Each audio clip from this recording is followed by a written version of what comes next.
Buenas y bienvenidos a vuestro Zulo del terror. Como siempre, antes de comenzar me presento. Yo soy Wish y si me conoces, espero que me hayáis echado muchísimo de menos. Para seguir con la rutina, mis redes sociales, que ya sabéis que por allí siempre estoy activa, podéis seguirme, preguntarme, darme ideas, como siempre yo os voy a estar respondiendo.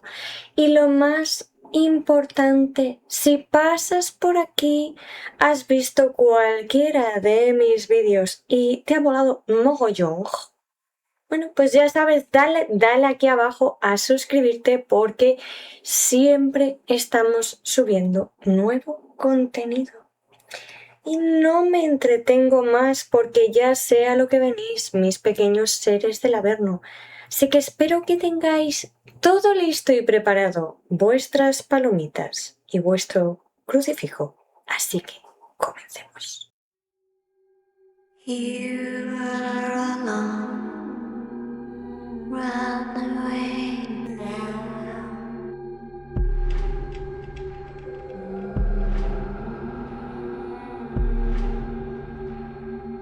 You hear them. They see you.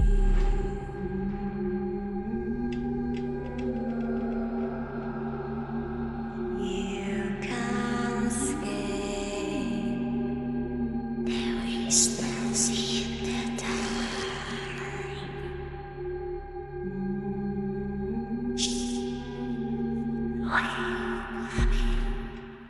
Y mis pequeños seres del Averno, hoy nos encontramos exactamente en Londres a principios del siglo XIX. Un joven llamado Sir Robert Warboys se ríe de una historia que lleva semanas recorriendo las tabernas de la ciudad. Dicen que hay una habitación en el número 50 de Berkeley Square donde nadie consigue pasar una noche sin acabar huyendo, o bueno, algo peor. Warboys estaba decidido de que todo eran supersticiones y habladurías de la gente que no tenía nada mejor que hacer. Y sus amigos le dicen, perfecto, si tanto crees que no hay nada, ve allí y pasa la noche. Y evidentemente él acepta sin dudarlo. El propietario de la casa accede, un poquito a regañadientes porque él sí cree en lo que pasa y le impone dos condiciones. La primera, tiene que llevar una pistola y la segunda, si ocurre algo fuera de lo normal, tiene que tirar de la cuerda para hacer sonar una campana en la planta baja. Bueno, y el señor Sir Robert sube arriba del todo donde está la habitación. Pasan las horas y da la 1 de la madrugada. La campana de la casa rompe el silencio y un instante después se escucha un disparo. Cuando suben las escaleras encuentran a Warboys desplomado con la pistola aún en la mano y un único disparo en la pared. Y cuando le preguntan qué es lo que había visto, qué había ocurrido para hacer eso, dice que no lo sabe, que sentía como que alguien le observaba. Pero antes de descubrir realmente lo que pasó esa noche, tenemos que responder a una pregunta. ¿Por qué precisamente era esa casa? Bueno, pues es que, como siempre, entre miles de mansiones que había en Londres, lo cierto es que el número 50 de Berkeley Square no nació rodeado de fantasmas. Todo lo contrario. Cuando fue construido a mediados del siglo XVIII, era una elegante residencia georgiana situada en el corazón de Mayfair. Sí, Si estáis por aquí, algunos fanáticos de Anne Rice, os sonará este nombre. En este barrio vivían algunos de los hombres más ricos e influyentes del Imperio Británico. Y es que Berkeley Square era sinónimo, bueno, ya sabéis, de prestigio. Pasear por aquella plaza era, pues, codearse entre algunas familias muy poderosas. Y nada hacía pensar que aquellas viviendas acabarían convirtiéndose en el lugar más temido de todo Londres unos años después.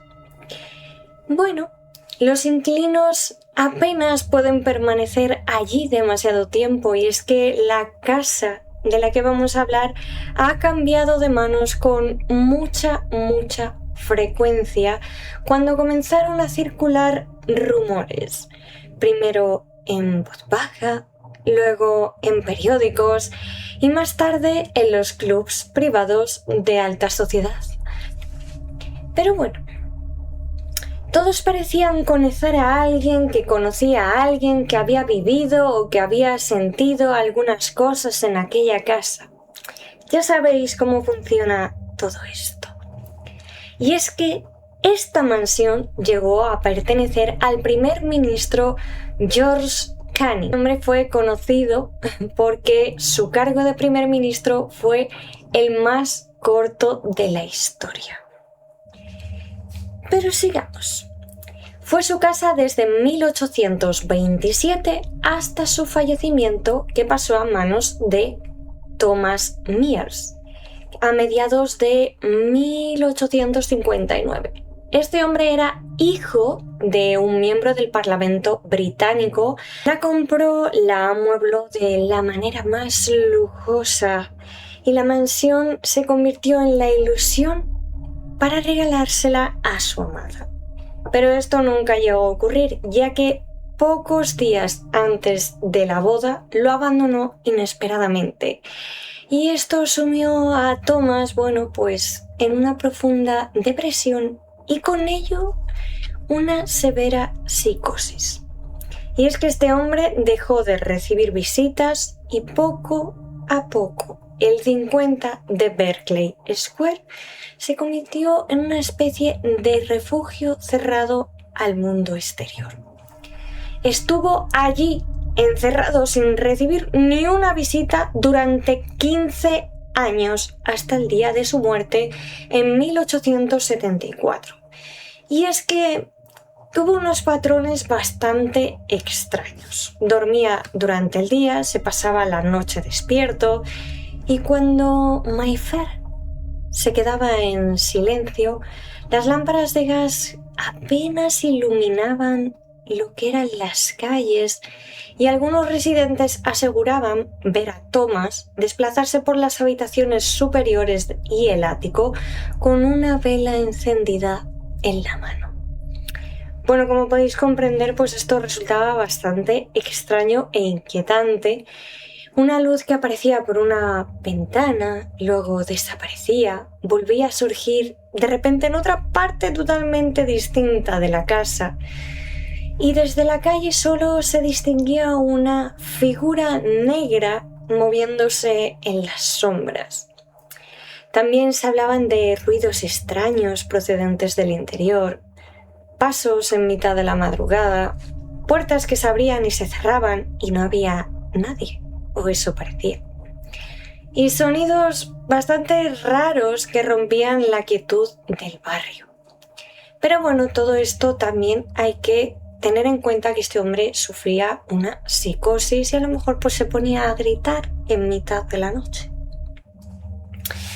Y mientras tanto, como no dejaba entrar a nadie, ni siquiera para mantener la mansión, pues la casa cada vez tenía un aspecto más descuidado.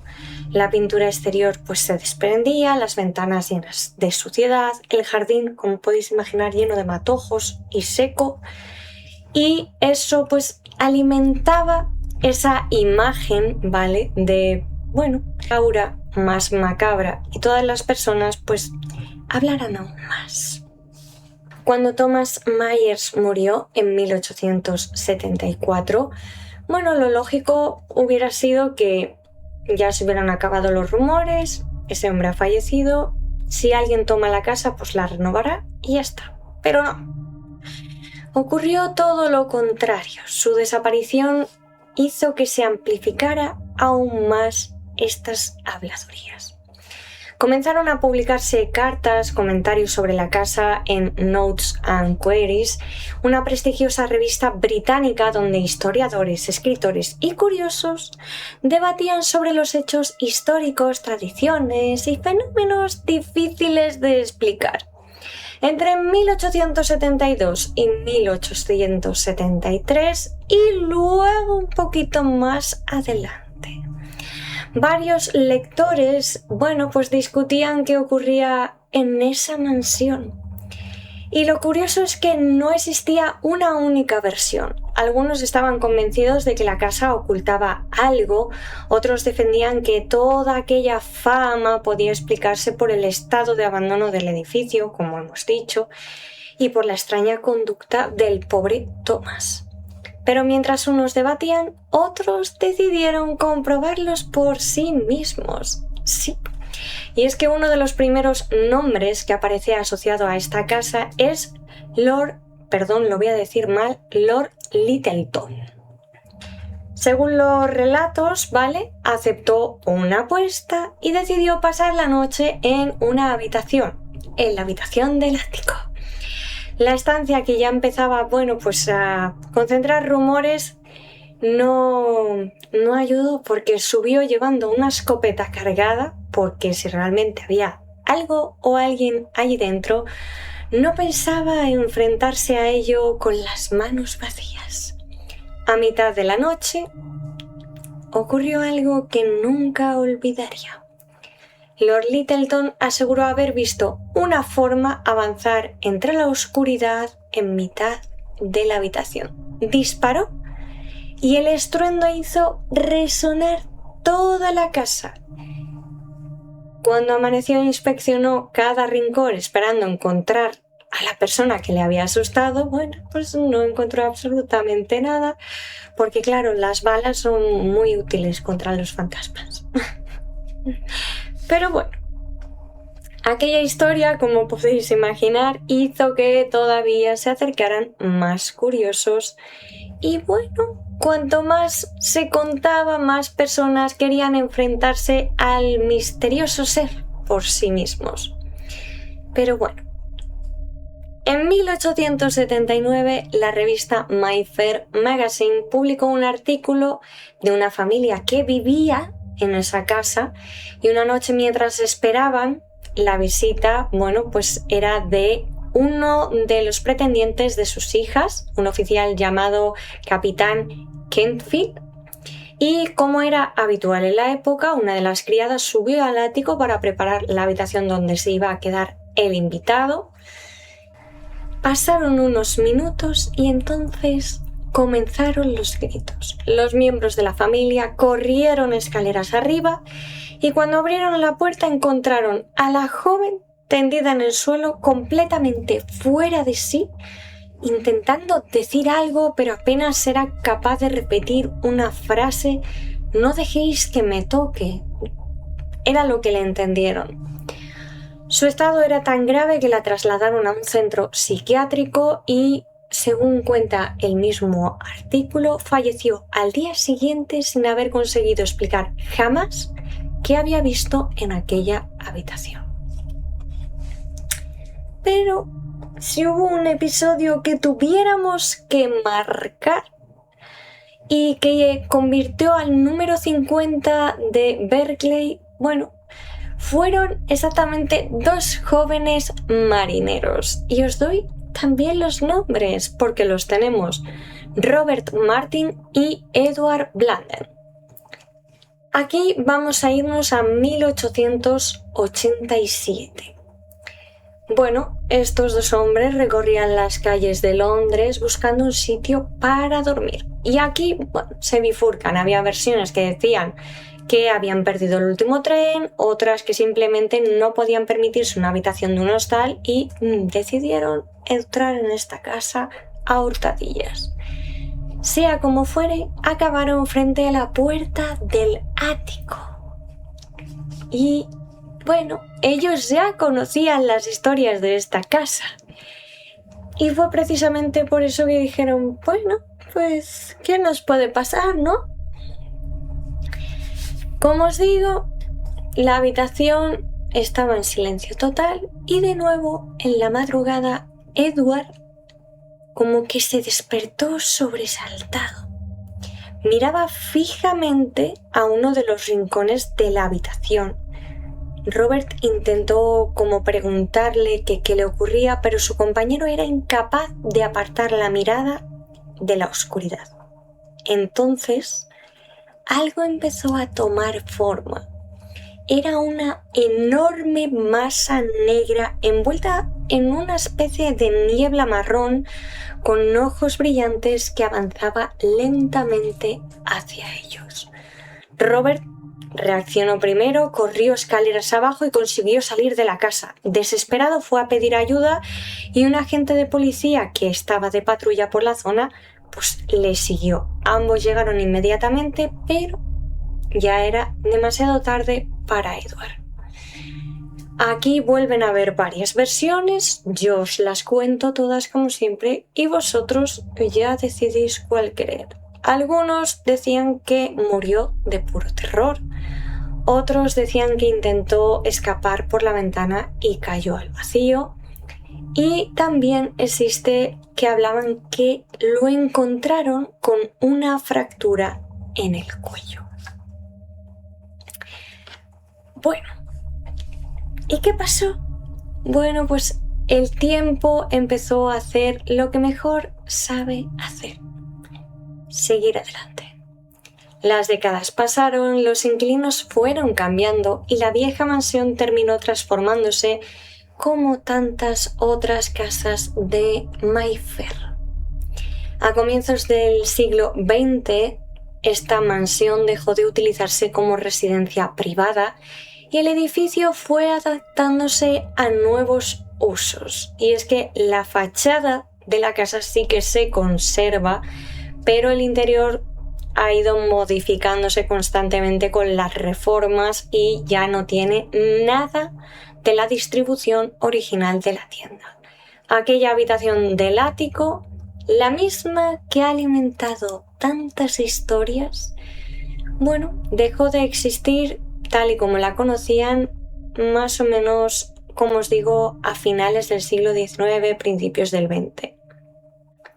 Pero sin embargo, os tengo que decir que aún existen leyendas, habladurías, visiones de esa zona. ¿Vosotros pasaríais la noche allí? Yo tengo claro que no. Pero como siempre, os leo en comentarios y os dejo con vuestras pesadillas. Adiós.